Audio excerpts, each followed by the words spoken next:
आदरणीय श्री गौरी यादव जी बगही के धरती से।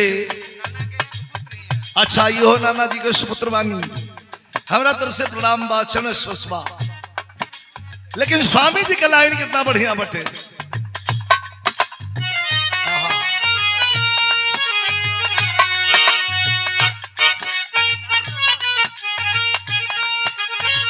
अरे नाम रटते स्वामी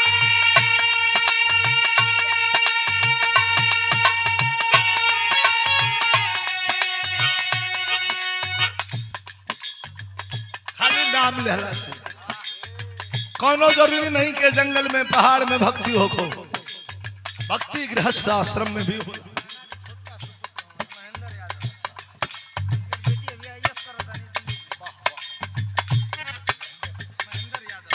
और ये देखें स्वर्गीय बाबूजी नाना जी सौरू यादव जी के छोटे सुपुत्र जिनकी बिटिया IAS कर रही हैं दिल्ली से, महेंद्र यादव जी।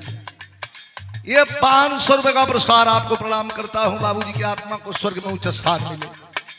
सब भैया के प्रणाम। लाइन बड़ी सुंदर बात। अरे नाम रटते स्वामी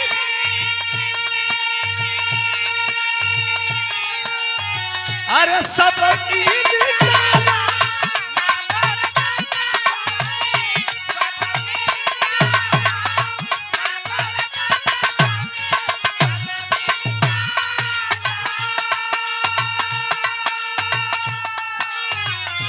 रोज कैसे गाइला हम कुछ ना बुझाला।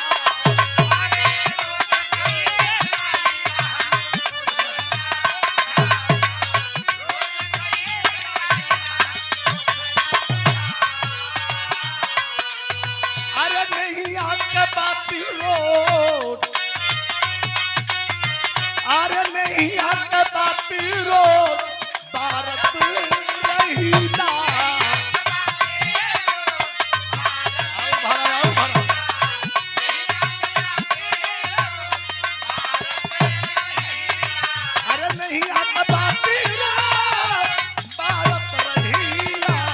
चरण सदगुरु के, अरे चरण अपना मालिक के बस पखारत रहीला। पखारत रहीला।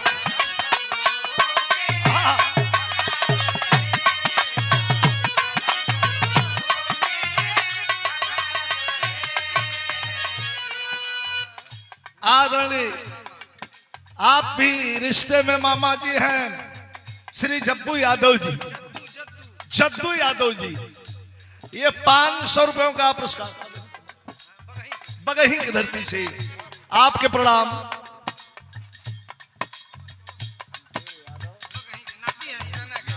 और स्वर्गीय नाना जी के नाती हैं आप शमशेर यादव जी बगही। देखिए पूरा खानदान, पूरा परिवार भरा, पूरा परिवार को सजा करके, और इस दुनिया से वह आत्मा पंच तत्व में विलीन हुई है। पुरनका जमाना में, हमारे बाबूजी के जमाना में लोग आवत रहे कि दुनिया चली गई, दुनिया से हम भी जाने वाले हैं। केहू नहीं कह रहा राम कृष्ण बुद्ध जे आई मनुष्य के रूप में शरीर के छोड़ ही की तरह बड़ी अनमोल है। एकर जगदा बाबू एकर दुरुपयोगो होला कहीं कहीं, लेकिन ये बड़ी अनमोल है। एक सौम का कहीं ना एकर दुरुपयोग होके के चाहिए। ये बड़ी अनमोल है। ये शरीर भगवान का बनावल, ये सबसे नायाब तोहफा है। मनुष्य चेतना का जड़ है, जड़ चेतन। दुनिया में जितना जीव हुआ सबसे समझदार प्राणी मनुष्य। भगवान भेजले बाड़न तो कुछ काम भगवान के लिए भी हो जाए के चाहिए। ये 1000 रुपए का पुरस्कार आदरणीय शमशेर यादव जी, स्वर्गीय बाबूजी के नाती आप भी हैं बगही से। हाँ, चेक पोस्ट नौबतपुर बगही। प्रणाम बा।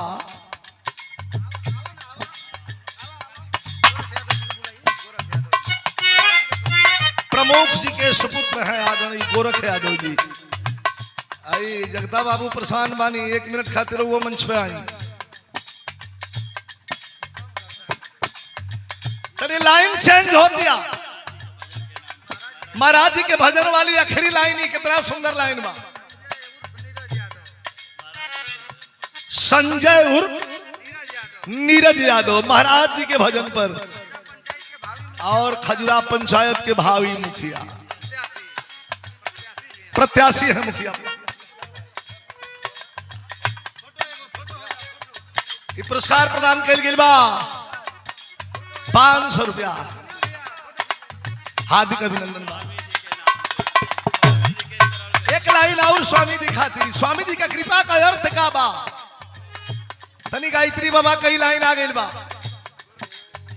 आदरणीय हमारे मंच पर श्री गोरख यादव जी उपस्थित बानी। तने हाई देखी लाइन पहले देख ली।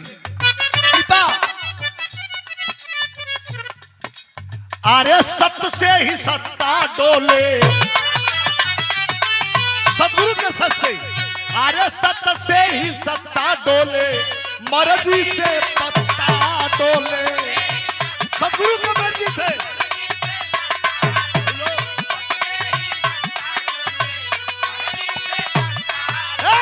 सत्य से ही सत्ता डोले, मर्जी से पत्ता डोले। जाने ला जहान सदगुरु, जाने ला जहान सदगुरु। अरे जगत के दाता हुआ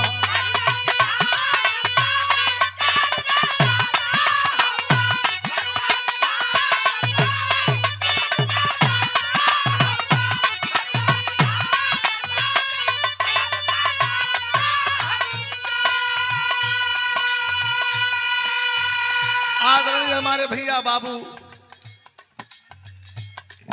ये गोरखनाथ सिंह आपके द्वारा ये 500 रुपये का पुरस्कार स्वर्गीय प्रमुख जी हमारे बाबूजी जमुना सिंह जी के पुत्र हैं, राजनीति नेता है। आपके द्वारा ये 500 रुपयों का पुरस्कार देकर के मान बढ़ा गया। हाँ अच्छा हमारे जपला गए। बहुत बहुत आपको प्रणाम, धन्यवाद, नमस्कार, प्रणाम। एक लाइन प्रेम क्या है? ये प्रेम ही है कि आज मैं यहां खड़ा हूं स्वर्गीय दादाजी सौरू यादव जी के इस पुण्यतिथि में, चाहे इस तरह इतना व्यस्त होने के बाद हम सीधा जवाब दे देना रातों दिन कार्यक्रम था। लेकिन जब आपका फोन आया तो ये प्रेम, हमने कहा बात कट जाएगी, बात खराब हो जाएगी, चलिए चलूंगा। और याद दिलाता हूं प्रेम, दुर्योधन के दरबार में जाना था भगवान श्री कृष्ण को। चले जा रहे हैं, लेकिन बगल में एक गरीब आदमी की कुटिया है जेकरा घर में को फुटा दाना नहीं खे। याद करता कि बासी साग बा, हमरा के यहाँ का करे बा। दुर्योधन के दरबार में रुआ के भोजन मिली, 56 प्रकार का व्यंजन मिली, हमरा क्या का मिली। लेकिन भगवान का बढ़ता हुआ कदम दुर्योधन के दरबार में न जाके कहा गया, अरे भगत विदुर घर गईला।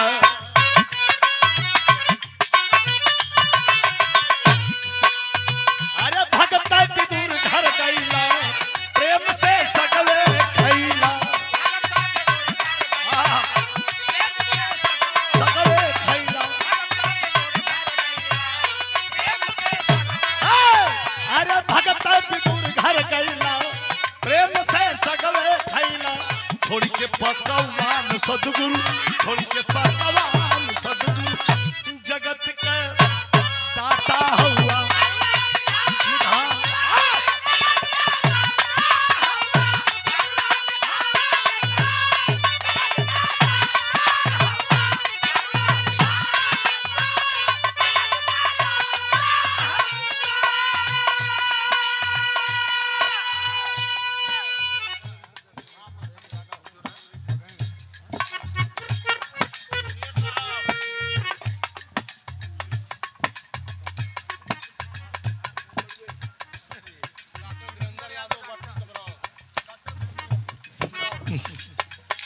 आदरणीय डॉक्टर वीरेंद्र यादव जी 500 रुपए का पुरस्कार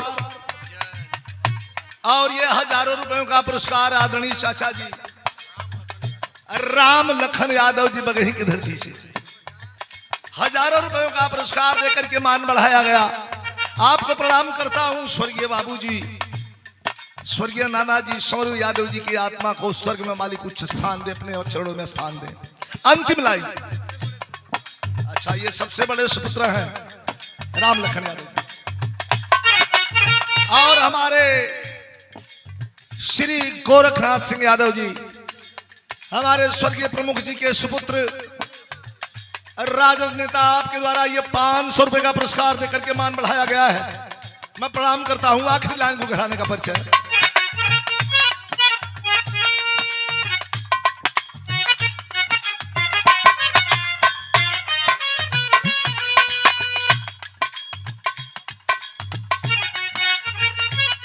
अंतिम भाव। अरे बिहारी गणेश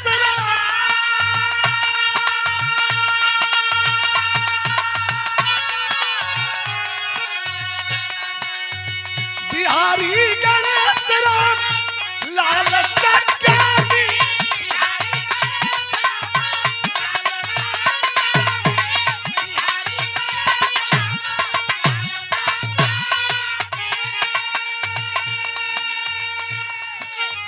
आदरणीय ओम प्रकाश यादव जी सॉफ्टवेयर इंजीनियर साहब बेंगलुरु में है कार्यरत और नाना जी के नाती हैं आप। पहले ही मैंने बताया कि आदमी चला जाता है कीर्ति अमर होती है। नाना जी जरूर गए, लेकिन बगीचे को कितना आलीशान संभाल करके और संभाल के गए। 1000 रुपयों का पुरस्कार बाबू के हमारे सुबह आशीर्वाद इंजीनियर साहब के, धन्यवाद।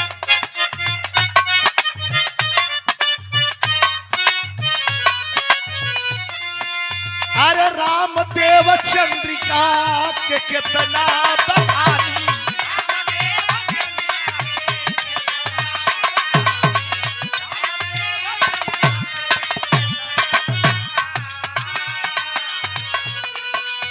यह विजयी दहरिया के विजयी दहरिया अरे निहारत रही अरे चरण, हा चरण सदगुरु के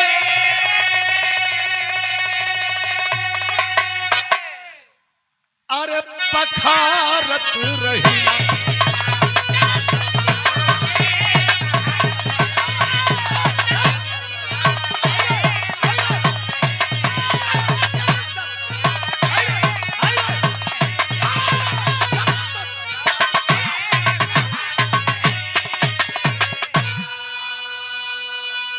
पूजा पाठ हो गई।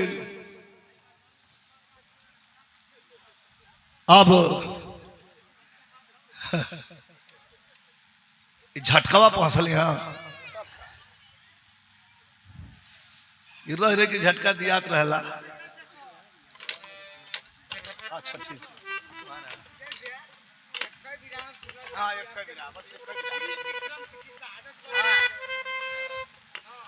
बैठे बैठे शांति से बैठे। अब हमके अपना हिसाब से गावे दा, तोहारू मन बा के दूसर मन बा, तो केकर मनवा राखी अकेल दिया। बैठा कुछ होई और बढ़िया होई। बड़ा बढ़िया महफिल बा। मास्टर जी हरिहर भाई इशारा करत हो। जी जी आइए आइए आइए मनोज बाबू आइए। अरे लहरा खातिर इशारा करत लहरा। जय हो जय हो जय हो मनोज बाबू बैठिए। वकील साहब बाबू बलराम सिंह जी तन कुर्सी लगवाई, कुर्सी लगवाई, हवा की व्यवस्था करी।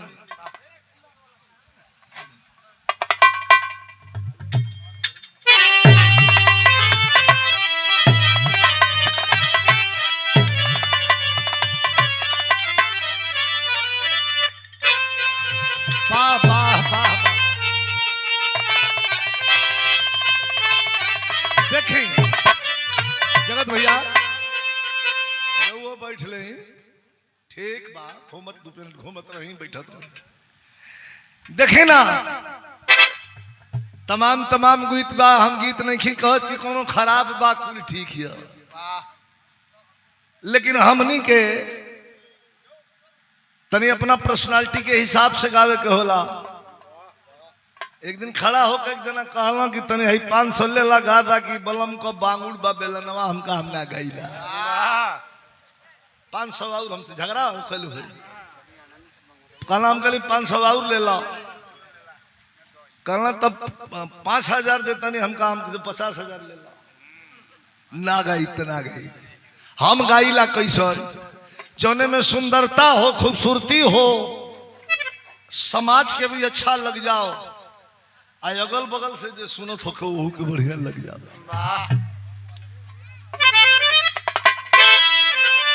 आज ई जौन गीत बा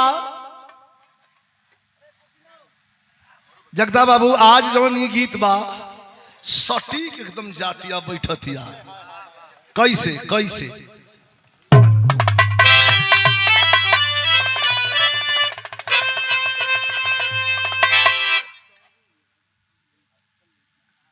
नाती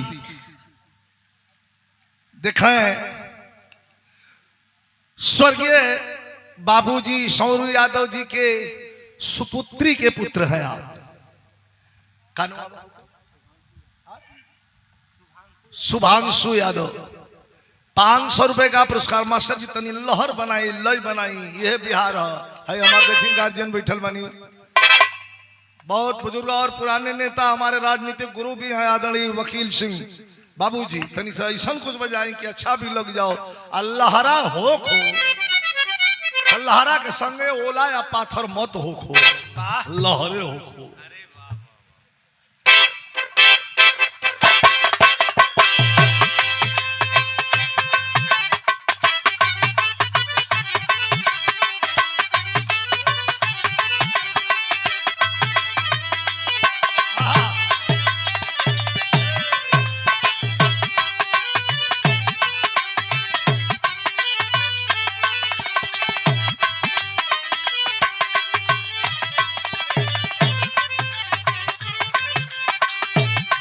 आपकी जरूरत थी जगत बाबू।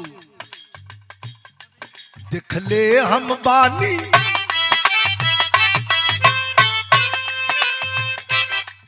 देख ले हम बानी, एगो रूप के रानी। देख ले हम बानी, अरे रूप के रानी।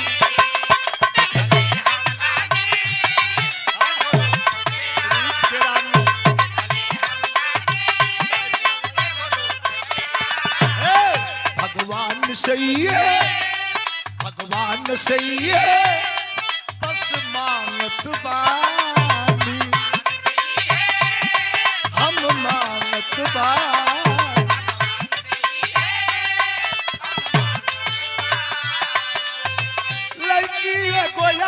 बिया अरे लड़की गोयाई बिया यही बगले सिवान से, यही बगले सिवान से।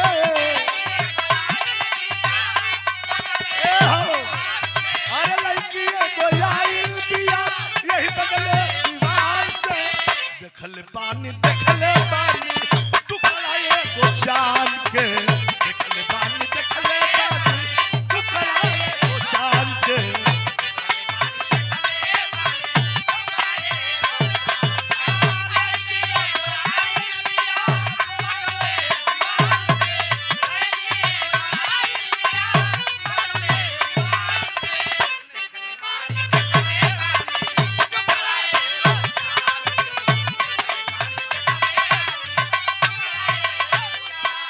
कैसे ये लाइन के पूरा करब अंतरा में।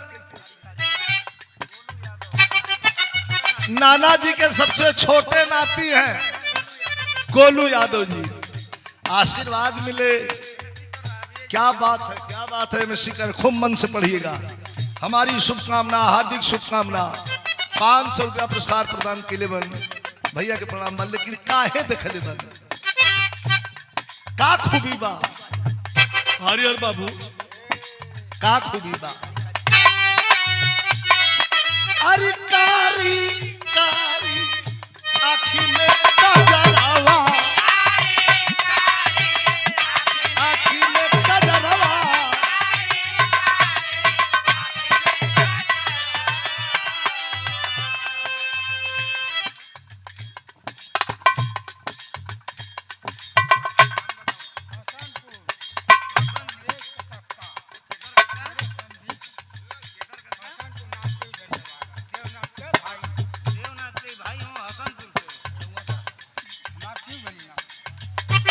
आदरणीय शिवधनी यादव जी, हसनपुर।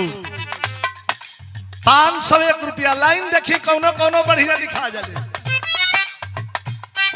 अरे कोरी कारी आँखी में कजरवा, अरे लाली लाली बिटिया कजरवा।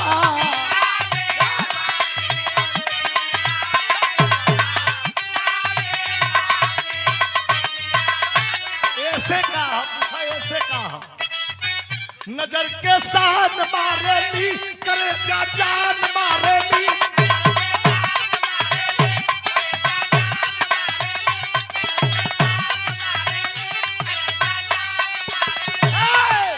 अरे नजर के साथ मारेली, करे जा जान मारेली।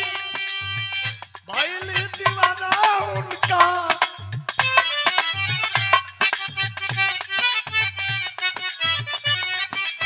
अरे भइली दीवाना उनका मीठी मुस्कान के।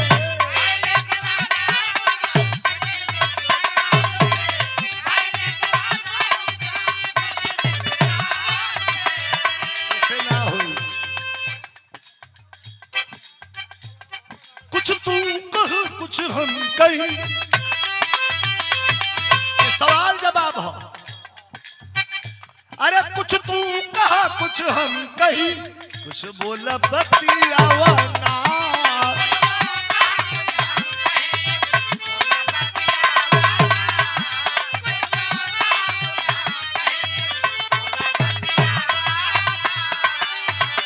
अरे चुपचाप का बैठल बालू धनी, चुपचाप का बैठल बालू धनी।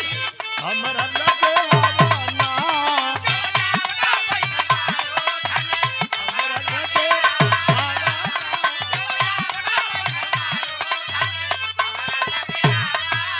तो हीरोइन का जवाब हो, अरे बोल बतियावे में, अरे बोल बतियावे में बिहान कर दबका ए राजा।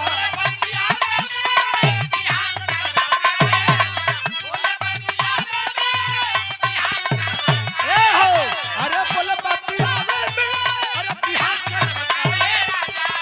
आज वाली रतिया, अरे जियान कर ए राजा, जियान कर दबका। आज वाली रतिया, जियान कर।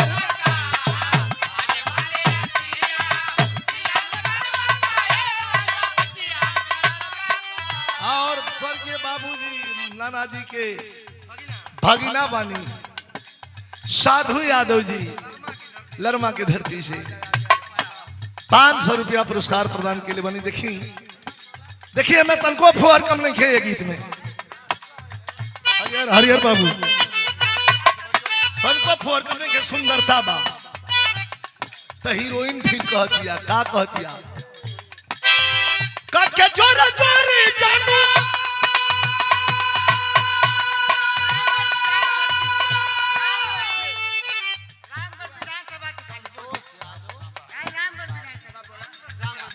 रामगढ़ रामगढ़ विधानसभा से बैठी, सब आगे बैठी। 500 रुपया पुरस्कार प्रदान कैल गेल बा। संतोष बाबू, वाह वाह वाह वाह। संजय यादव मुखिया जी के सम्मान में ही पुरस्कार मिलता, सम्मान कही जाता। प्रणाम।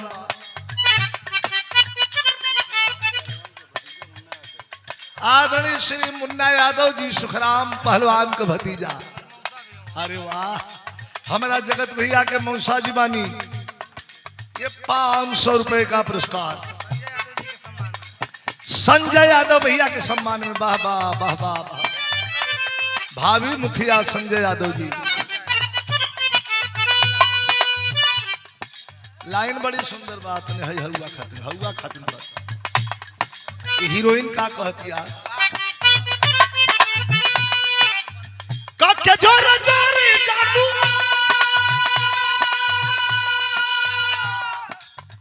मनवा के खींच दो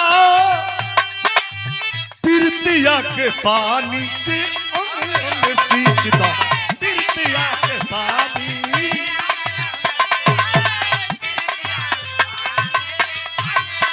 तो हीरो कहला कि औरी रतिया होखेदा दिल के बतिया होखेदा।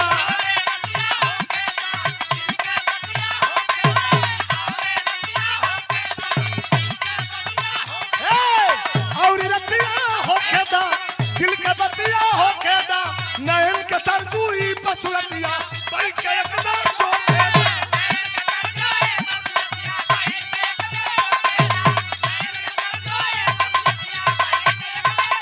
तब हीरोइन कहतिया मीठा मीठा बोल के, मीठा मीठा बोल के ईमान ले बकाए राजा, ईमान ले।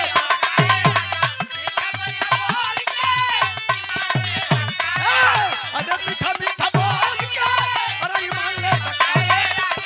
आजू वाली रतिया अरे जियान करबा काए राजा, अरे जियान करबा।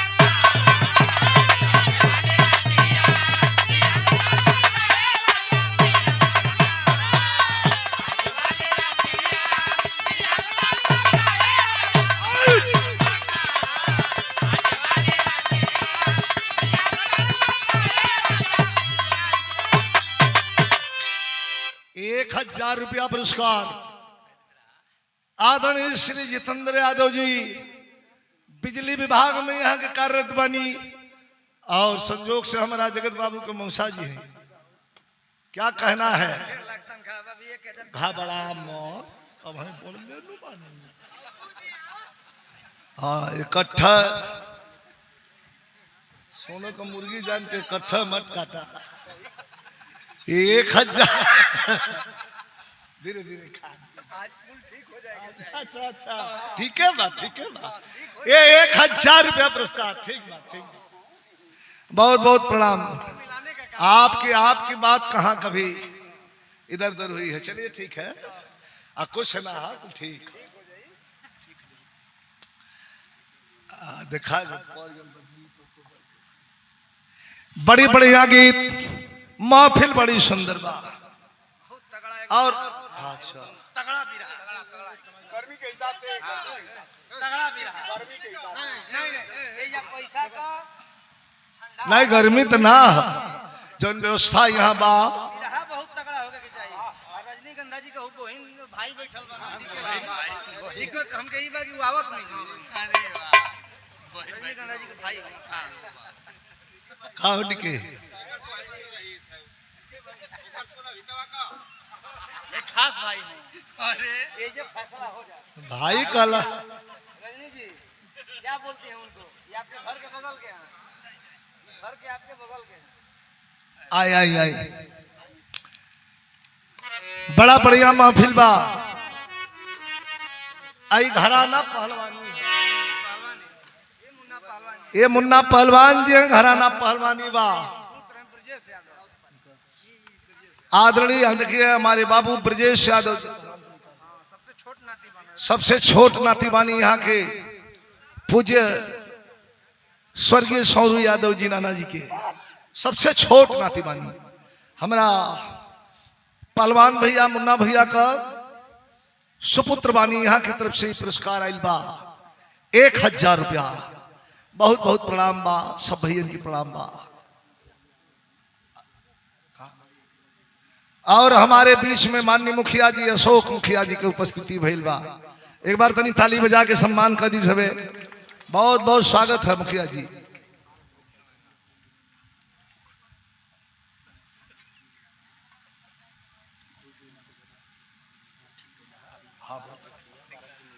और ये 500 रुपयों का पुरस्कार, ये पुरस्कार नहीं, आपके तरफ से प्यार है, स्नेह है, जो हमेशा मिलता रहा है। बड़े पुराने नेता और हम लोगों के अभिभावक आदरणीय श्री वकील सिंह मुखिया, वकील सिंह नेताजी के द्वारा आशीर्वाद स्वरूप पुरस्कार मिला है, माला मिला है। आपको प्रणाम करता हूं। एगो गीत भैया कह दे, अनंत लाइन चेंज करता नहीं, पहलवानी घराना है। ठीक है।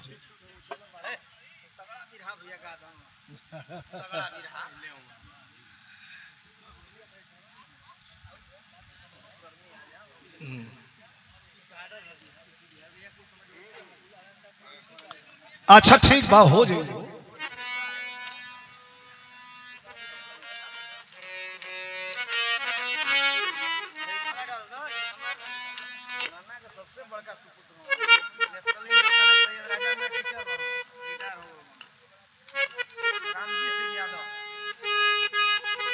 और ये देखें,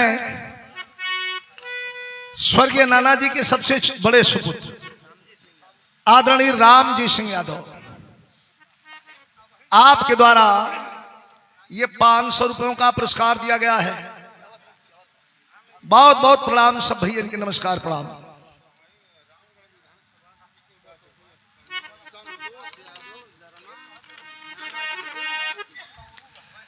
श्री संतोष यादव जी ग्राम सभा लरमा से नाना जी के नाती हैं, आपके द्वारा यह 500 रुपयों का पुरस्कार।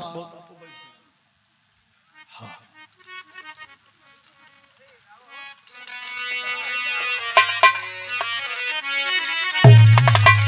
हारमोनियम थोड़ा बढ़ा दो।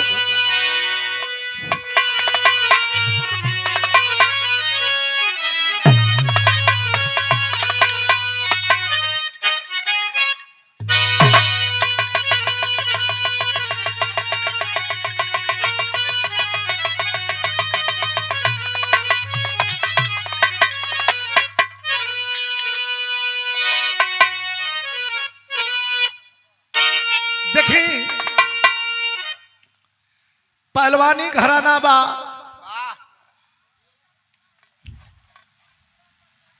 और एगो गीत हमरा जगता भैया कहला कि तनी तगड़ा गीत एगो हो जाओ।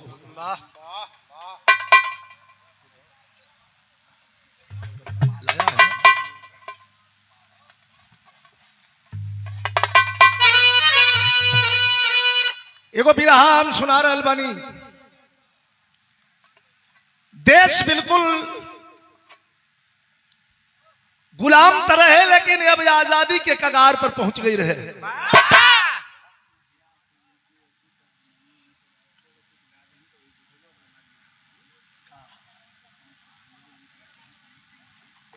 अच्छा,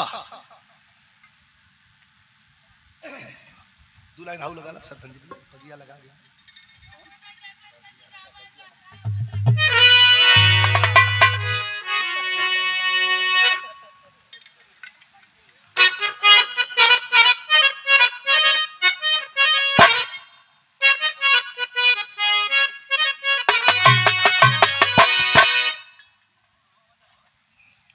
कि ये कई एक श्रद्धांजलि बा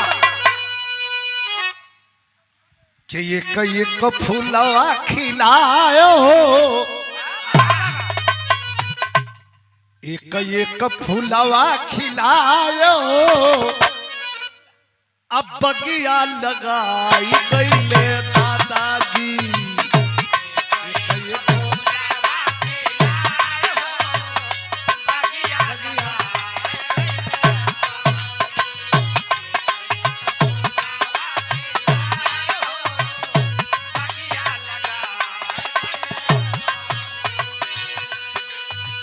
संतोष बाबू लरमा के धरती से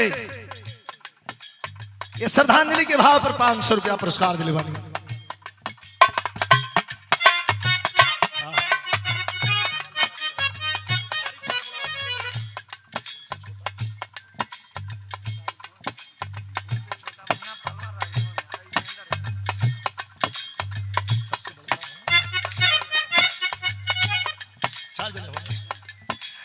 अरे 4 पुत्र बाबूजी, 4 पुत्र बाबूजी के होनहार भइले।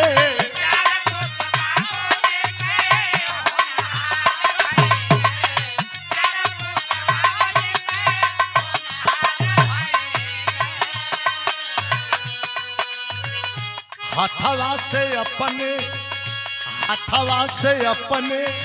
गृहस्थी सजवले।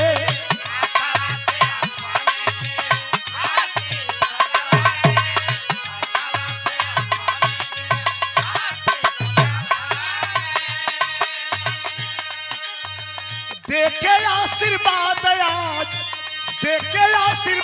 आज स्वर्ग पधर ले।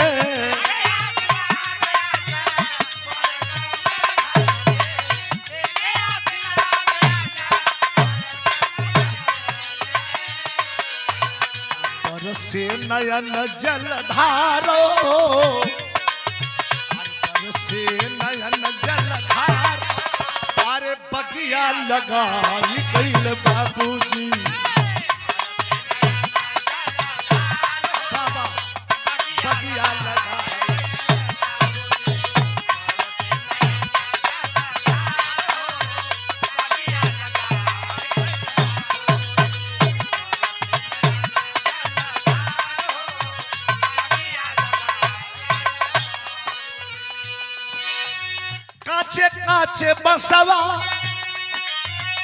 काचे बसवा कटोलिया बना के।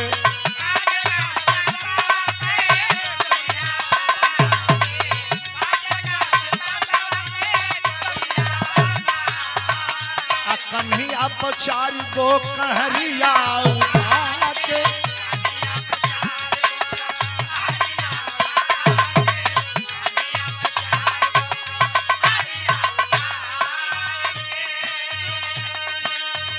चलिए लोग पंचो तत्व में मिला के।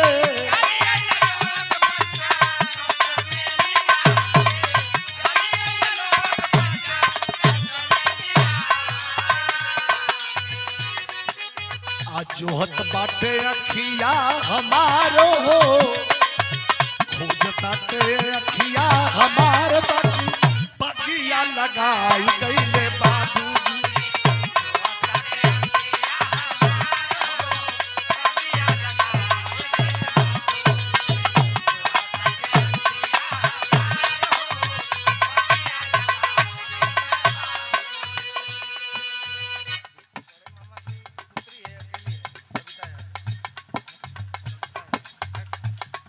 और ये देखें,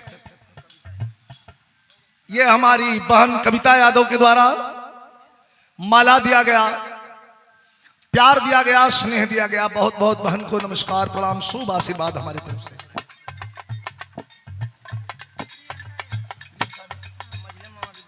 और ये देखा, ये मझिला मामा की सुपुत्री हैं प्रियंका यादव। ये बहन की ओर से 500 रुपए का पुरस्कार और स्नेह दिया गया, माला दिया गया। बहुत बहुत शुभ आशीर्वाद। पूज्य नाना जी के रुकनी बाड़ी।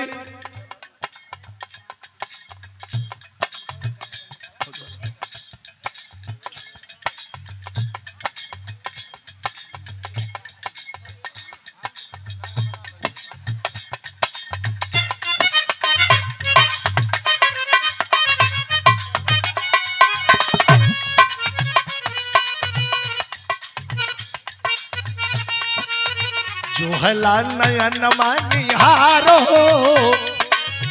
जो हताते अखिया निहारो, अरे बगिया लगाई गइले बाबू।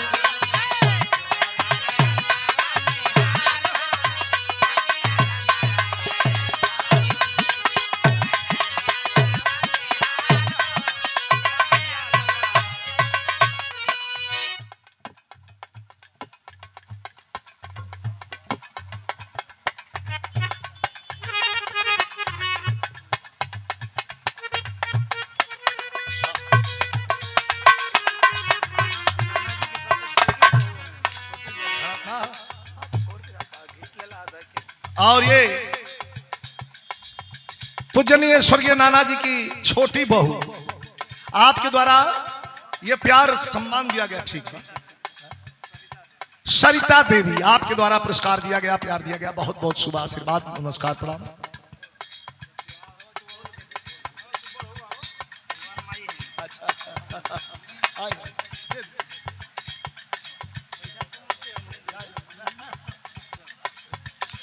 और यह हमारी पूजनीय माता जी मीरा कुंवर मीरा यादव, ये हमारे जगत बाबू की माता जी, हमारी भी माता जी, आपके द्वारा ये 500 रुपये पुरस्कार माला सम्मान दिया गया, आशीर्वाद दिया गया। माई के हमारे प्रणाम वाचन स्पर्श।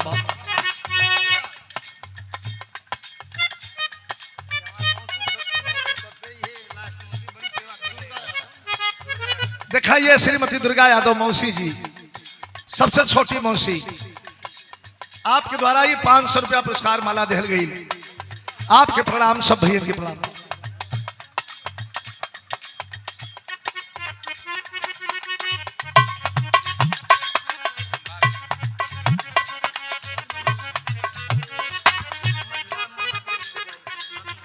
अच्छा ये देखें मामी जी हैं श्रीमती उषा देवी, आपके द्वारा ये 500 रुपए का पुरस्कार दिया गया, माला दिया गया, आपके बहुत बहुत प्रणाम, चरण स्पर्श बा, सब बहन के प्रणाम बा।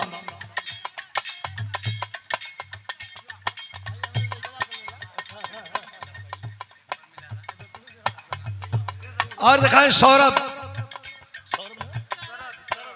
शरद यादव कोष्ठ में अभिनंदन, बाबू के द्वारा पुरस्कार दीर्घायु हो, शुभ आशीर्वाद, धन्यवाद। बढ़ जा तन बढ़ के बजवा क्या क्या।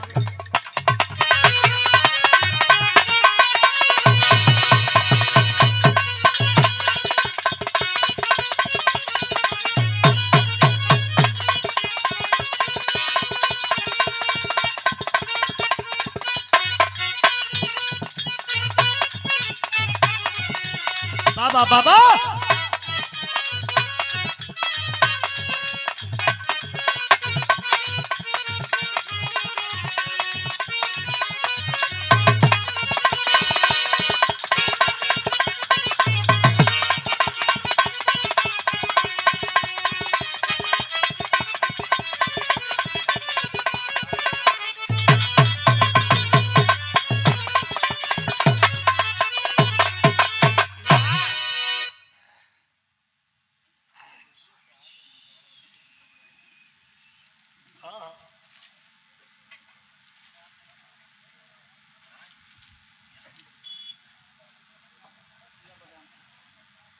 काट के बंद कर दलाल और न बदल के।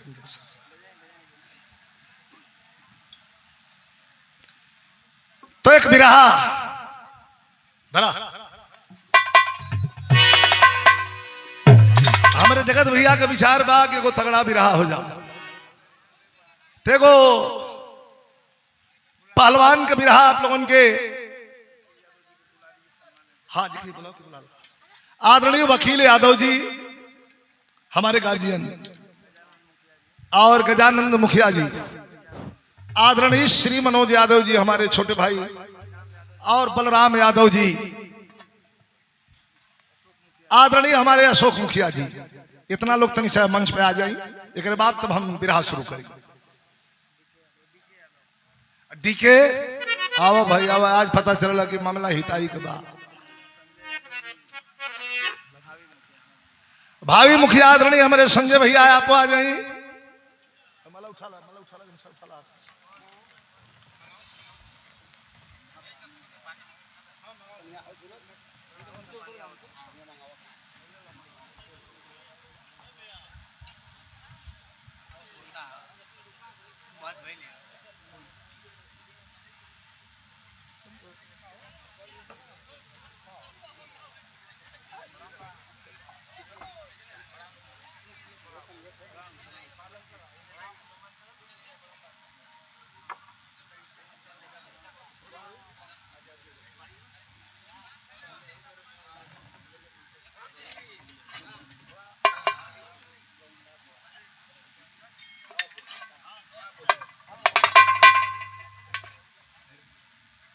खड़ा कराई, खड़ा कराई।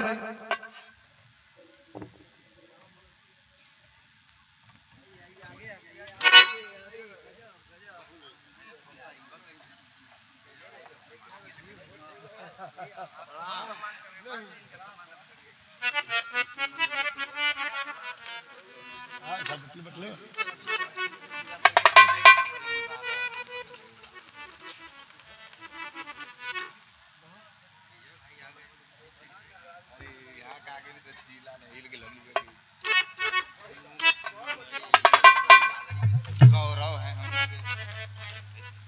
यादव कुल के।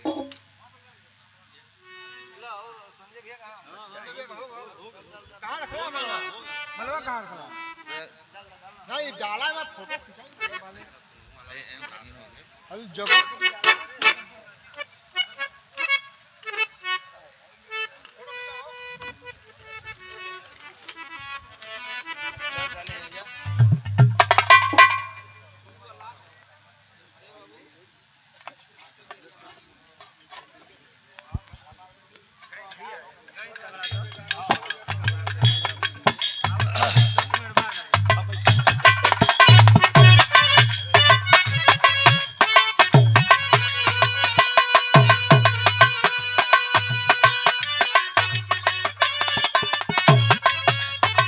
और ये हमारे पीके बाबू के द्वारा पुरस्कार हुआ।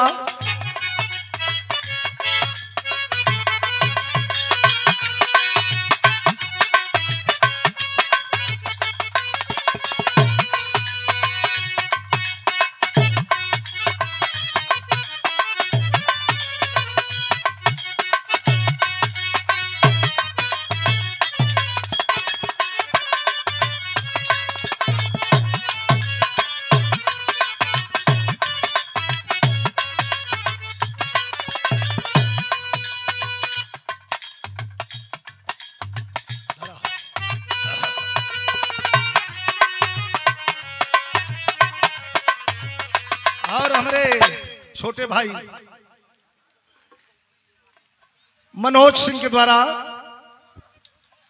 1000 रुपया, बैठ जाए भैया, बैठ जाए, बैठ जाए, 1000 रुपया पुरस्कार प्रदान कइल बा। आप बड़ा शानदार आपके यहाँ कार्यक्रम भी 17 मई रात्रि में त्रिकोणीय मुकाबला कार्यक्रम रखल गइल बा ना, ना? विजयलाल यादव, ओम प्रकाश यादव, रवीना रंजन, ये कार्यक्रम रखल गइल बा। कौन कहूँगा? चिटाढ़ी चैनपुर, चिटाढ़ी के मैदान में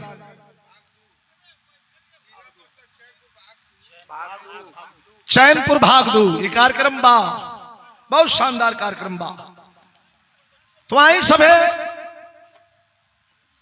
मन बा हमारे जगत भैया का कि एगो तगड़ा गाना हो जा। देश करीब करीब आजादी के कगार पर रहे, बड़ा जान का बाजी लोग लगा दी हल देश के आजाद करावे में, लेकिन हम रोज बताइला कि गवैया होके चाहे लड़वैया होके चाहे पढ़वैया होके ई सब आंशिक हो। अंश को हो तो बढ़िया गवैया हो जाई, अंश में हो तो बढ़िया पढ़वैया हो जाई, और अंश में हो तो बढ़िया लड़वैया हो जाई। नहीं तो बनारस में बहुत लोगों के हम बोरा का बोरा बादाम खाद देखली, खाली निपटला बस, दिन भर में 4 बार झाड़ा फेरना और कुछ ना फेरना। आज एकरा कुछ ना रहे मुखिया जी, वो कैसाऊ खैलस पेलस, लेकिन सितारे हिंद, रुस्तमे हिंद, हिंद केसरी के नाम को कर दर्ज भई। तो हम वो समय का गाथा सुना रहल बानी कि जौने घड़ी कुश्ती के प्रचलन हमनी के हिंदुस्तान में, हमनी के गाँव में कोनो ऐसा गांव ना रहे कि जौना गांव में अखाड़ा ना होके। धूर माटी से कितना प्रेम रहे। अब यही जैसे बिरहा की शुरुआत हो गई। आए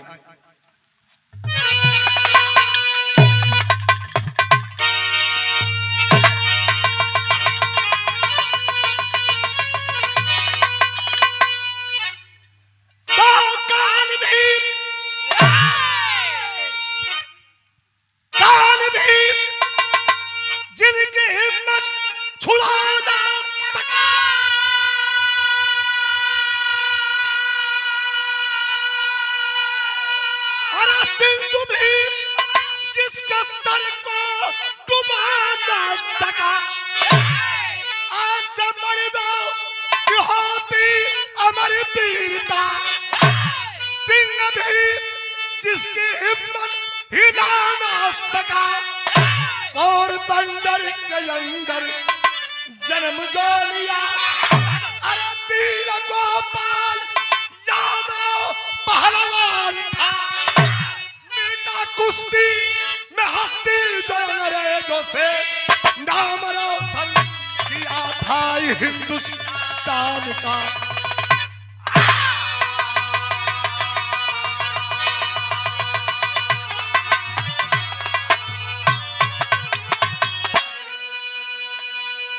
ये भैया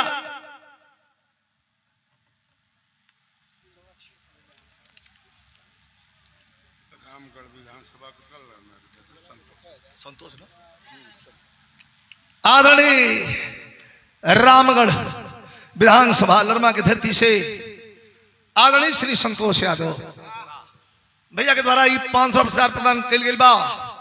हार्दिक अभिनंदन बा सब भैया के नमस्कार प्रणाम बा। पोरबंदर के अंदर जन्म जो लिया, वीर गोपाल यादव पहलवान था, मीठा कुश्ती में हस्ती जो अंग्रेजों से नाम रोशन किया था हिंदुस्तान का। वीरों पर क्राइम कवि जी भाव देखा, हिम्मते मर्द और मदते खुदा।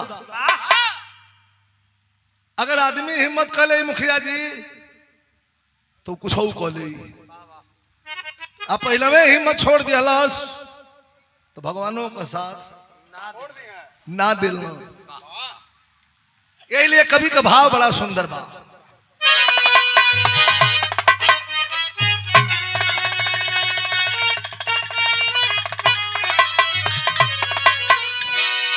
के सर झुकाती, के सर झुकाती है कुदरत भी उसी वीर को।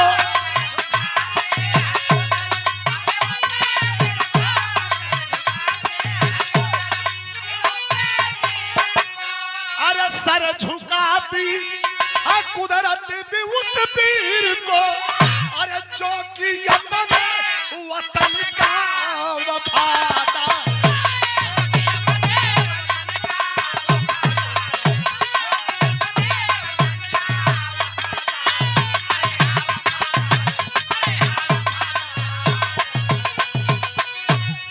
झुकाती कुदरत भी उस वीर को जो कि अपने वतन का वफादार है, जो कि अपने वतन का वफादार है। कि छेद सकता, छेद सकता अब पत्थर की छाती में,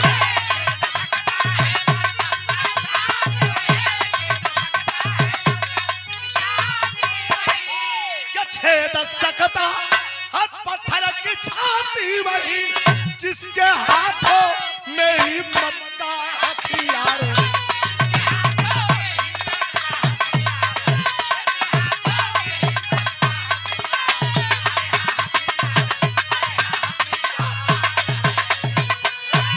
कहानी का शुरुआत होगी।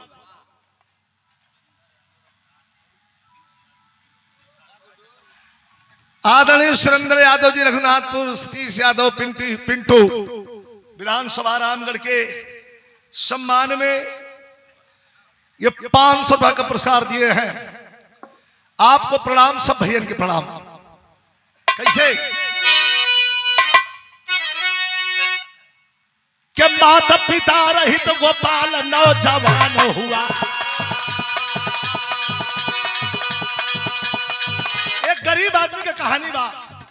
हमारे डीके बाबू इनके द्वारा भी पुरस्कार मिलल हो, बहुत बहुत प्रणाम। आप सबके द्वारा बहुत पुरस्कार मिलल। तेरी कहानी 10 मिनट ध्यान से सुन ले। एक गांव पोरबंदर में गांधी जी की धरती से कहानी का शुरुआत बा। हर इतवार के कुश्ती का आयोजन लोग मिल के करावस।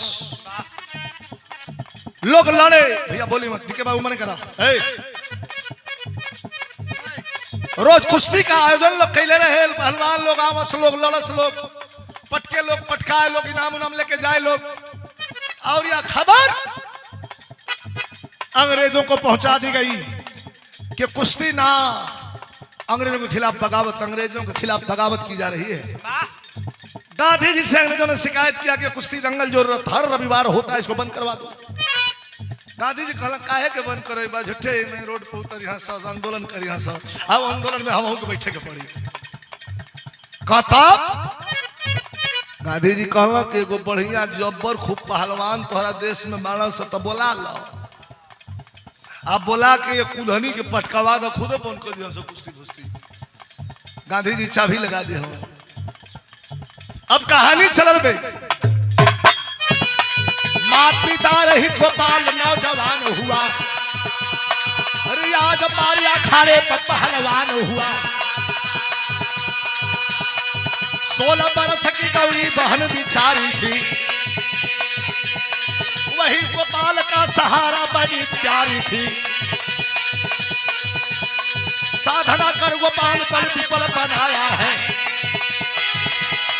इधर इंग्लैंड से विफोट पट्टा लाया है विफोट तब भारत में है ऐलान सही विफोट तब भारत में है ऐलान सही मिला ले हाथ कोई कुश्ती में पहलवान सही।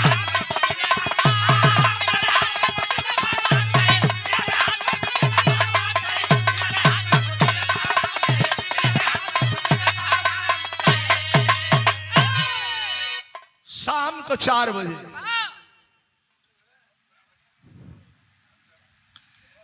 शाम को 4 बजे जब कुश्ती का दंगल खत्म भइल तो अंग्रेज पहलवान उठ करके खड़ा हुआ और आवाज लगाया कोई लड़वैया लड़ने वाला है तो हाथ मिला लो हमसे लड़ लो लेकिन एक शर्त अगर कुश्ती पटका जाओगे तो आज से यह दंगल बंद कर देना होगा अगर पटक लोगे तो यह दंगल चालू रहेगा।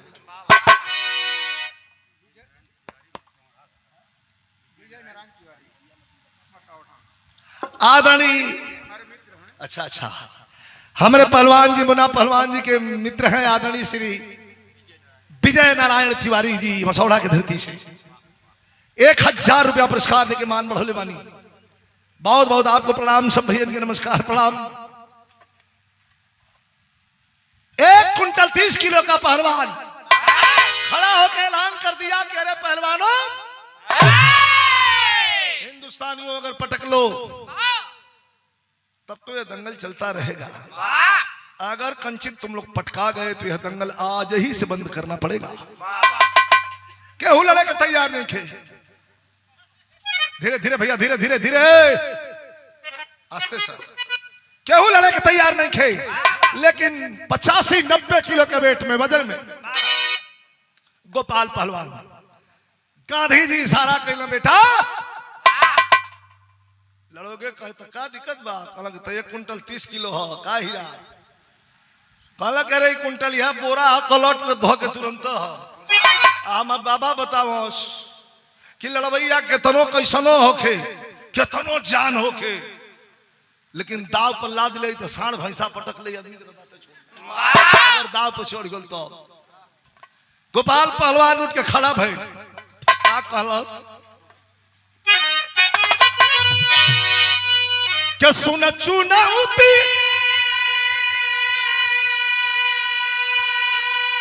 गोपाल चले ही गया अरे हाथ पकड़ा अखाड़ा पटी भर डक्का अरे हाथ पकड़ा अखाड़ा अरे परदी भर डक्का तोड़ दूंगा अरे तोड़ दूंगा सही तेरा अभिमान को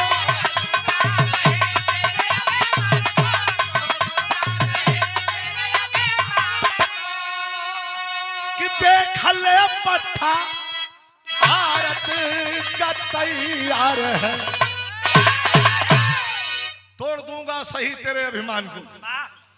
हाथ मिलाया 1 कुंटल 30 किलो वाले अंग्रेज पहलवान से, गोपाल पहलवान रहने वाला पोरबंदर का, और मिला लिया हाथ। लोग के मन में बाकी कैसे पटकी, ये तो कुश्ती ना पटक पाई, लेकिन हिम्मत देखिए क्या है कैसे।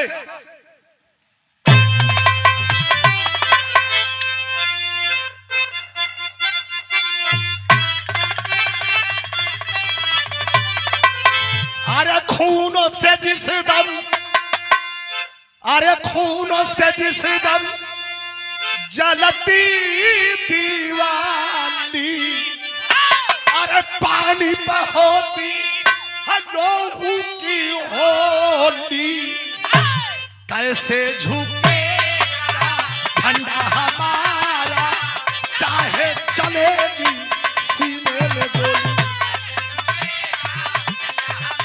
और भागे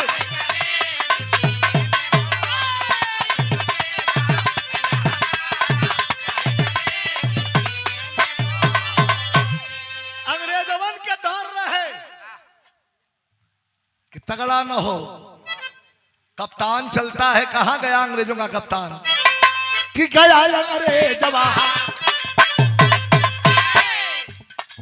गए अंग्रेज वहां जहां गोपाल रहा, उसे धमकाते हैं, लोभ दिखलाते हैं। अगर पटकाओगे 500 पाओगे, अगर न मानोगे तो जान से मारे जाओ।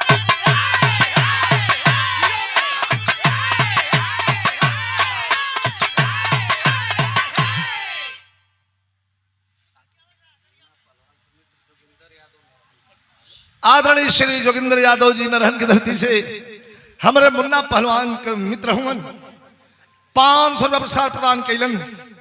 भैया के प्रणाम बा।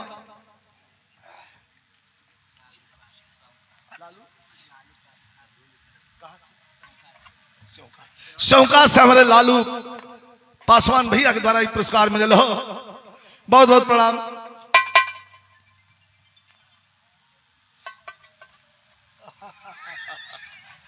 और ये 500 रुपए का पुरस्कार हाँ दिखाई हमारे गुड्डू भैया, बैठा बैठा बैठा गुड्डू यादव भैया बड़े विराह के प्रेमी और हम लोग के बड़े मित्र हैं। आपके द्वारा ये 500 पुरस्कार प्रदान कर गए हो, भैया के बहुत बहुत प्रणाम। अंग्रेज जाते हैं, कहते हैं अरे पहलवान इधर आओ, अरे पहलवान इधर आओ, आड़े ले जाके एक तरफ अंग्रेजवा कहना से कि अगर पटकाओगे 500 पाओगे, अगर ना मानोगे तो जान से मारे जाओगे। अगर कुश्ती पटका जाओगे तो 500 मिलेगा। 500 का बड़ी कीमत रहे हो भरी, अधेले में कुल मिल जाओ सामान। मुंह गिर गई तो गमगी न गोपाल, गमगी न गोपाल घर पे आया, अरे बोला बहन से अरे सकल भेद खोली, कैसे झुकेगा झंडा हमारा, चाहे सीने में गोली।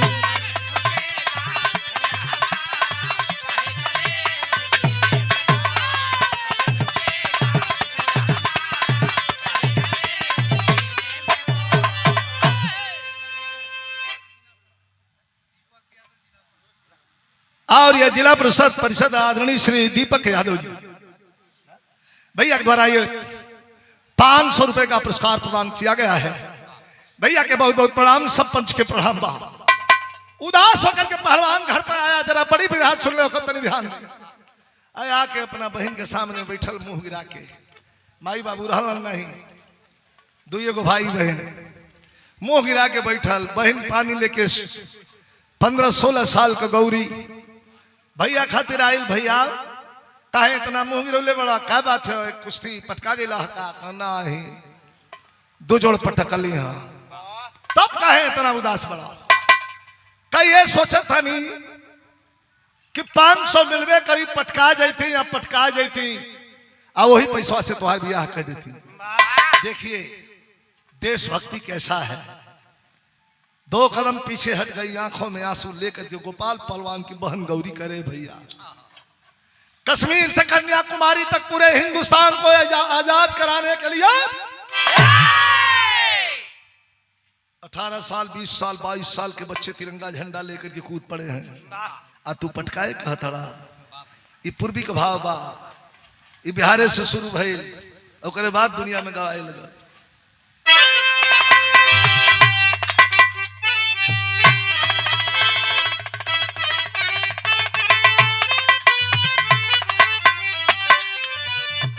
बहनिया कहता कि तोह के,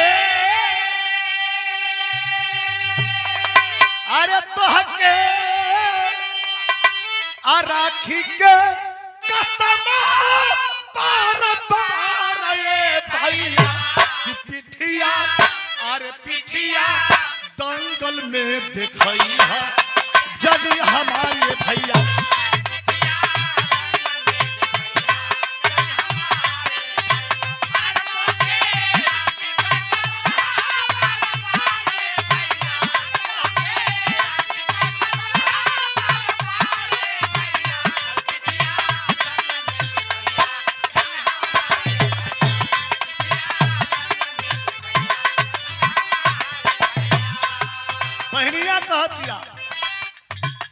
अरे तुझको माँ की कसम रखना ईमान को,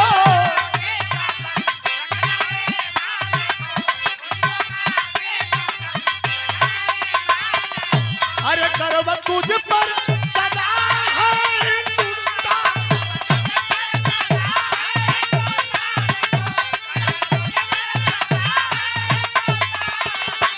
अरे भैया तुहो से पटकाए कहत हुआ, कहा कि लड़ी, अरे लड़ी शेरावा के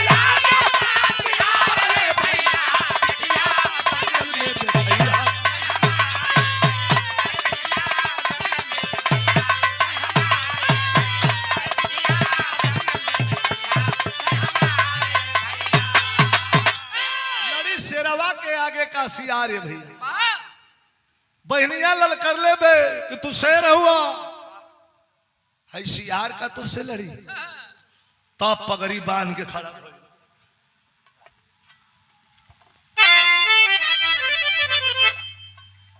और ये 1500 रुपयों का पुरस्कार आदरणीय हमारे मुखिया जी अशोक यादव जी, ढलहर पंचायत के मुखिया जी और कलाकारों के, हम लोगों के बड़े शुभचिंतक हमारे भाई हैं। अरे वाह वाह वाह वाह, ये 1500 रुपये का पुरस्कार देकर मान बढ़ाए हैं। आपको प्रणाम करता हूं। एगो बहन के लल कर ले पर बांध के पगड़ी, अब भाई चलल गोपाल पहलवान, अतवार का दिन का कह के चलल, कह के चलल कि दंगल में सौदेबाजी ना होई। ये ना कल रहा कि अगर पटकाओगे 500 पाओगे, अगर ना मानोगे तो जान से मारे जाओगे। तो सुना कि अरे दंगल में सौदेबाजी ना होई, अरे चाहे चला तो गोली सीने ऊपर,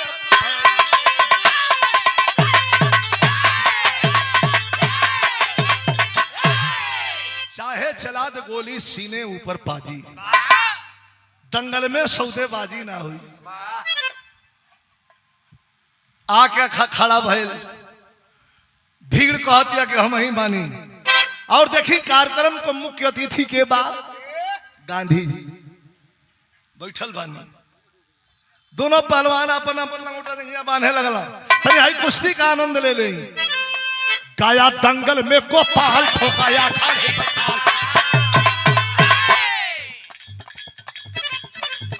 गाया दंगल में गोपाल ठोकाया खाड़े पर ताल, बीड़ा फोड़ से कराल नौनिहाल केसरी, किया फोड़ तब उतार फिर गोपाल होशियार, मारा पहरा निसार हो निकाल केसरी, फिर गोपाल भर उमंग भज के जय जय बजरंग, फिर गोपाल भर उमंग भज के जय जय बजरंग, कमच के मारा काला जंग हो निकाल के सरी, चरखी घूमा भगवान लेकिन उठे भगवान, चित्त हुआ पहलवान हो बेहाल।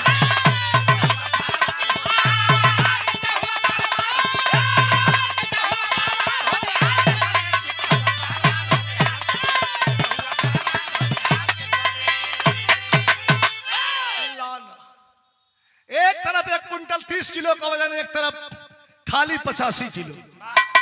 आ दाव पर चढ़ गई, पटक के जब छाती पर चढ़ गई तो तर्ज बड़ी बेजोड़ लगल बा।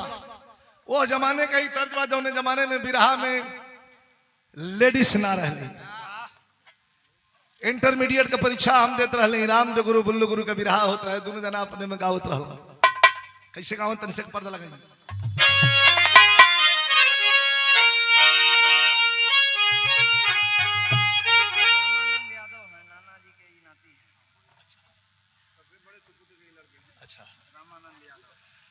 आदरणीय श्री रामानंद यादव जी पूजनीय बाबूजी के नाती हैं आप, और सबसे बड़े बेटे के बड़े सुपुत्र हैं आपके द्वारा।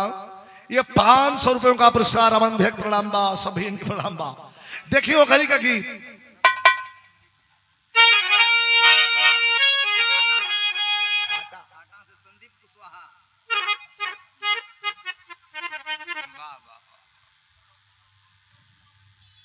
और ये संदीप कुशवाहा भैया के द्वारा सम्मान के बहुत बहुत धन्यवाद। तनी तर्ज देखी, राम दो गुरु बुल्लू गुरु अपने में सवाल जवाब गाँव कैसे कि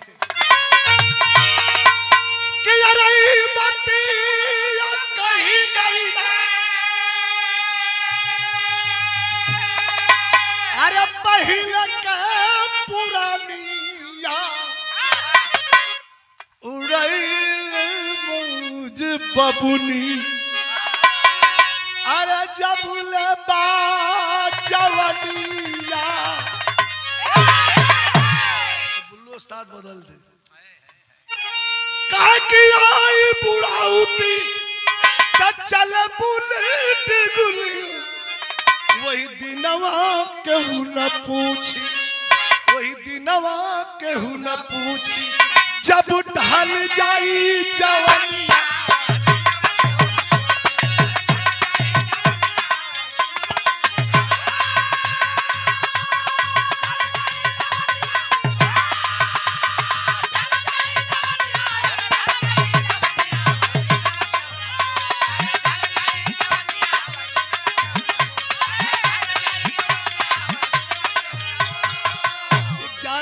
का पुरस्कार आदरणीय जेई साहब जितेंद्र सिंह यादव जी करैया की धरती से हमारे जगत बाबू के मौसा जीवानी यहाँ के पुरस्कार प्रदान कर गए। बहुत बहुत धन्यवाद, नमस्कार प्रणाम बा। आज जब पटक दलस काठी जी दौड़ला कलर शाबाश। कहा कि गांधी जी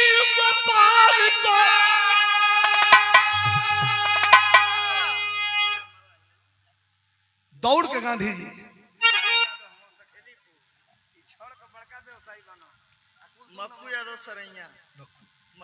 मक्कू यादव जी सरैया की ओर से 500 रुपया पुरस्कार, और आदरणीय हमारे तेजू यादव जी हर बल्लमपुर के धरती से 500 रुपया पुरस्कार, आदरणीय श्री वकील यादव जी सखेरीपुर की धरती से 500 रुपया पुरस्कार। वाह वाह वाह वाह, बिना जीएसटी वाला भैया के हमारे प्रणाम बा। गांधी जी दौड़ दे का कहला।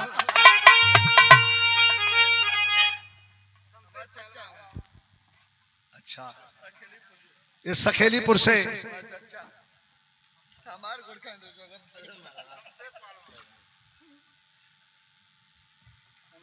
शमशेर पहलवान, ये वीरों की धरती है, पहलवानी यहाँ रग रग में रहे। देखिए अब हमारा होश में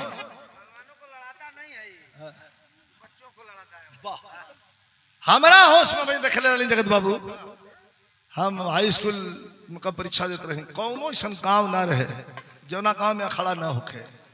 लोग तनी मेहनत पानी कर रियाज पानी कर तेजी से टेक्नोलॉजी बढ़ गई। शमशेर पहलवान बाबू के द्वारा ये 500 पुरस्कार सुबह से बाद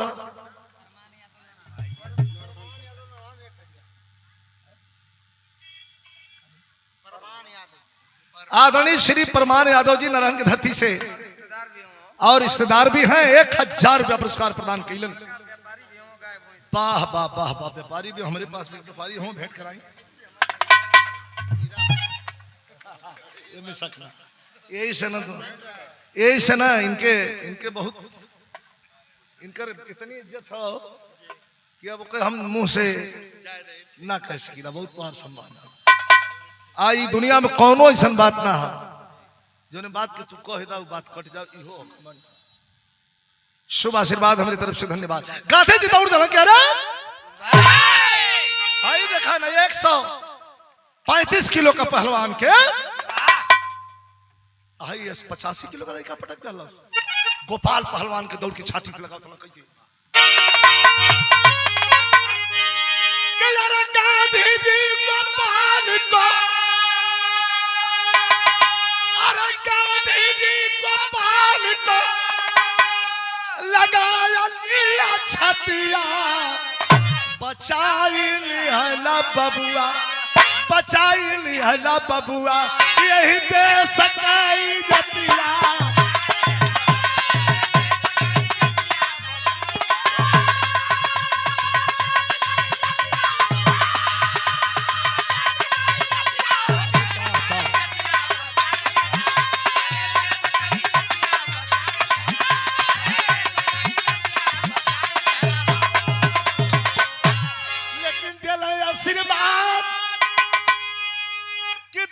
आशीर्वाद बापू नहीं के बलैया गोपाल को मिली बहुत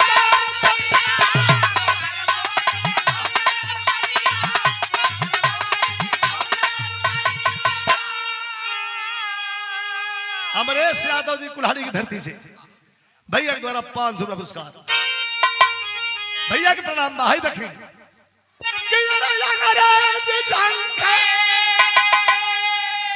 धूमिला भाई सूरतिया अरे धूमिला भाई सूरतिया बचायल है ना बबुआ यही देश कई जतिया। अंग्रेज बड़ा उदास भइल कि हम कहे थे कि अगर पटकाओगे 500 पाओगे अगर ना मानोगे तो जान से मारे जाओगे। लेकिन ये लड़का गलती कर दिया। और एक बात याद रहे सिस्टम के साथ बगावत होनी चाहिए मुखिया जी लेकिन सिस्टम के साथ बगावत करने पर हार हो जाती है। सिस्टम के साथ बगावत नहीं करना चाहिए। अंग्रेजों का जमाना था वो उनका सिस्टम था और उसी सिस्टम के साथ बगावत कर लिया। कहा था अगर पटकाओगे 500 पाओगे अगर ना मानोगे तो जान से मारे जाओगे। विरुद्ध पटक के छाती पर बैठ गया। जब कुश्ती मार के घर की ओर चलल तो असली वीरन का गीत है ही मास्टर।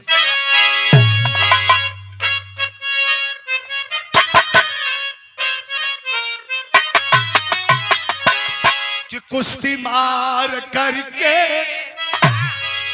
संगीत है बिरहा में गोले बहुत गवैया लोग एकर नकलो कर करके लोग गावे लगे लेकिन ओरिजिनल होला क्या कुश्ती मार करके और चला है बघेला कुश्ती मार करके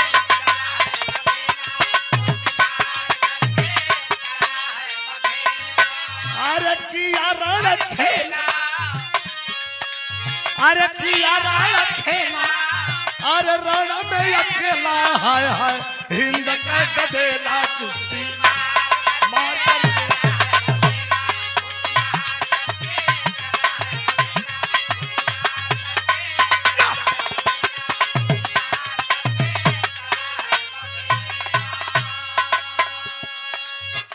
बहन के पास आया देखिए मेन भाव बात 5 मिनट विशेष लौट के पटक के दंगल से कहा आई, बहन के पास आया विजय संदेशा लाया। बहन बोली मुस्काई, बिरन लाओ भौजाई। काहे बड़ा दुख झेला यही जग में, रह के अकेला कुश्ती मार करके चला है।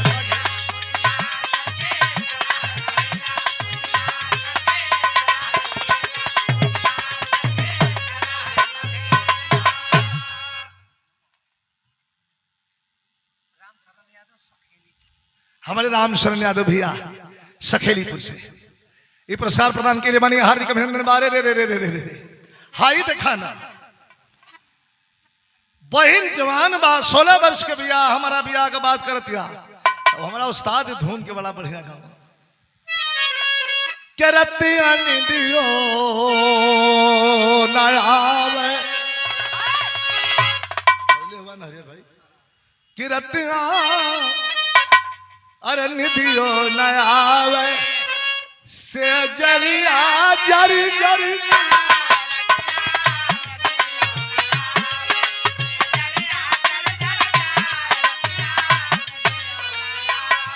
कैसे अरे कैसे मनवा मनाई हाई पियरिया जरी जरी जा, लेकिन बरस भी रही बदरिया, बरस भी रही बदरिया, बिरनवा झंखटता।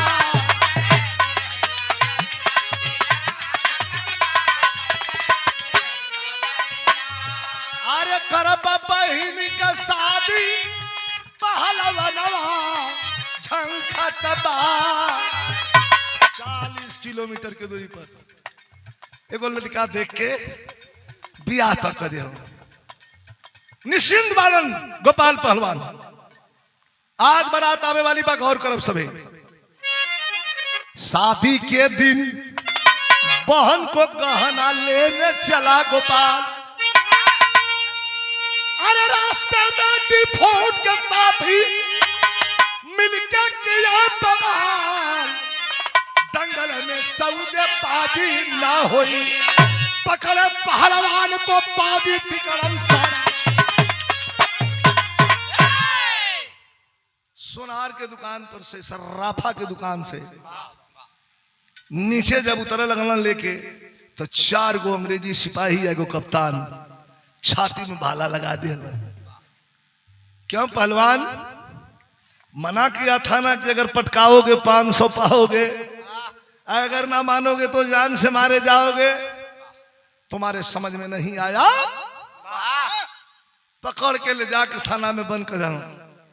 आज जब अंदर बंद कर देना लॉकअप में, तो गोपाल बोला मुझे छोड़ो भाई, पड़ी आज शादी है मेरे बहन की, अलंकार दे के विदाई करूंगा, तमन्ना यही है बस प्यारे वीरन की।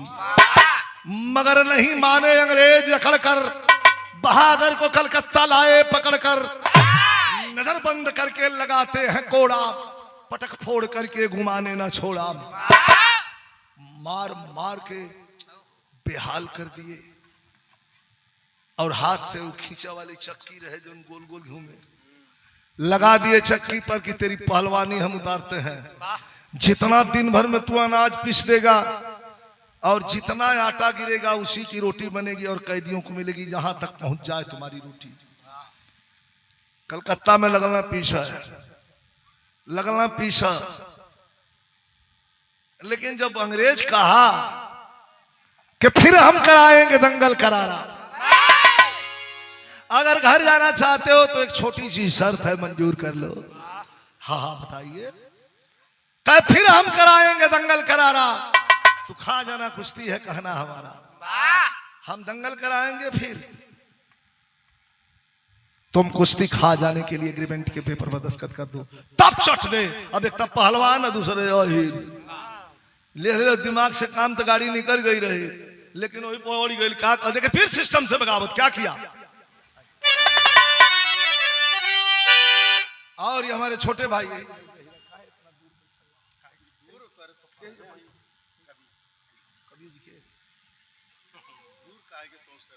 दूर दूर रहा था।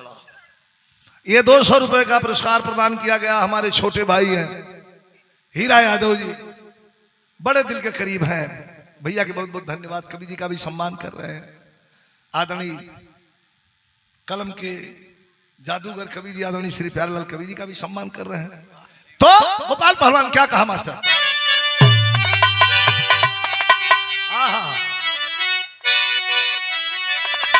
कि अरे टपट के बोला, अरे टपट के बोला गोपाल तब समानवा चल के दंगल में आप फिर से फोड़ कर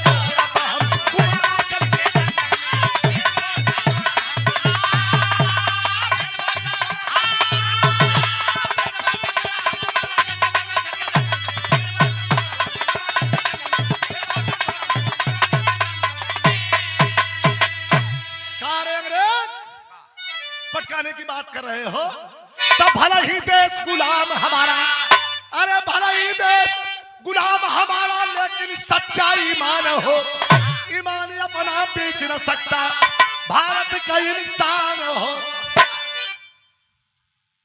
आन के ऊपर दे दे परनवा चल के दंगल में मार के अंग्रेज कहते हैं रस्सी जल गई ऐठन नहीं गया। अभी बताते हैं, मार के टांग दिए, बंद कर दिए साले को, एक टाइम खाना दो, बनल शरीर रहा।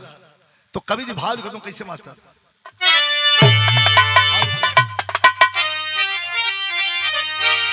अच्छा तो सब कुछ कर रहा हो नहारी दुनिया,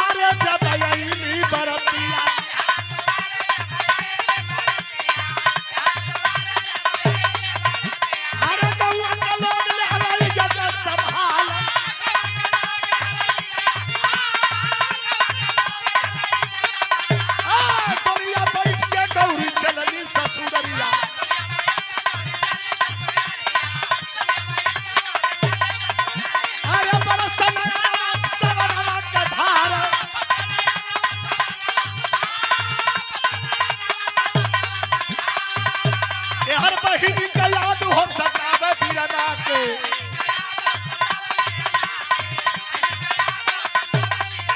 अरे धीरे धीरे बीत गई ना देखा 3 साल,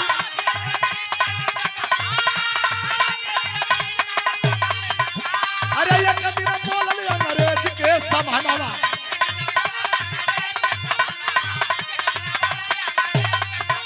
अरे जैबा पटका जब जेल से निकाल,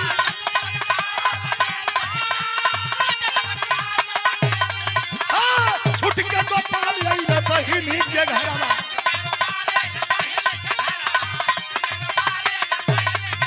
अरे रूप था भिखारी बड़ा दाढ़ी और बाल,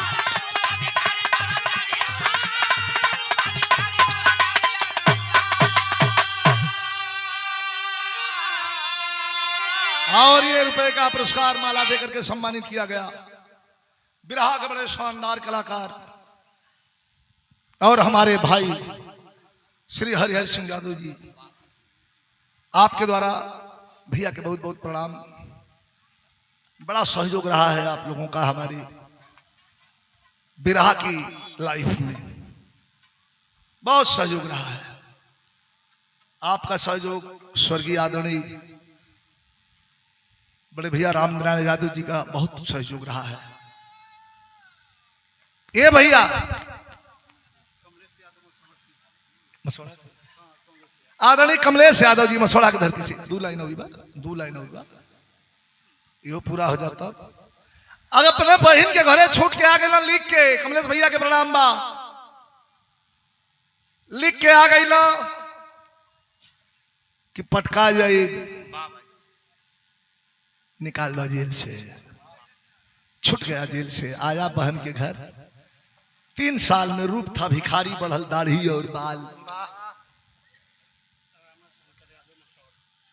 मसौड़ा की धरती से हमारे अभिभावक आदरणीय श्री रामा शंकर यादव जी बाबूजी के द्वारा ये 500 रुपए का पुरस्कार, बहुत बहुत प्रणाम।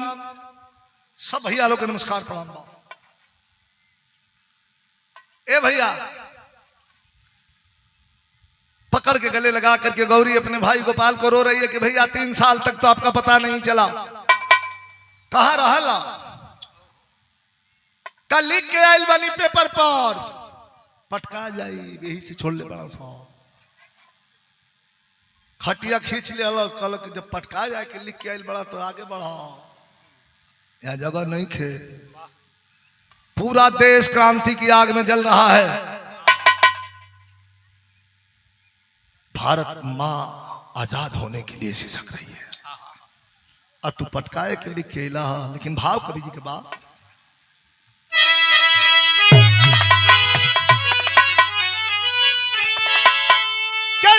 मिले,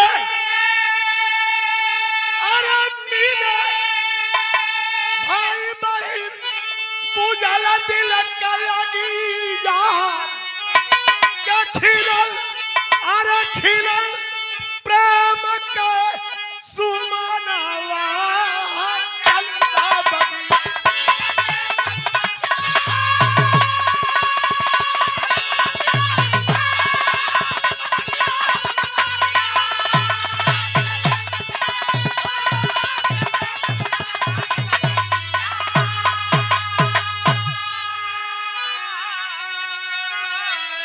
आई देखिए हिम्मत, 40 दिन का अंतर बा, अंतिम लाइन बिरहा का बा, अंतिम हिम्मत देखिए लड़का को लगा के छाती, लगा के छाती बहना को तब दंगल पीछे आया, पटक पछाड़ा फिर से फोड़ को विजयी ध्वजा उड़ाया, क्या कीर्ति कूजल बा गगन में हंसता।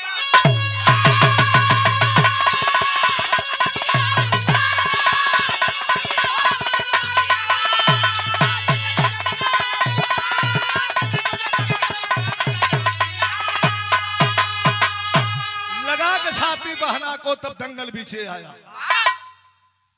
3 साल जेल में रहने के उपरांत पटक पछाड़ा फिर से फोर्ड को विजयी ध्वजा उड़ाया।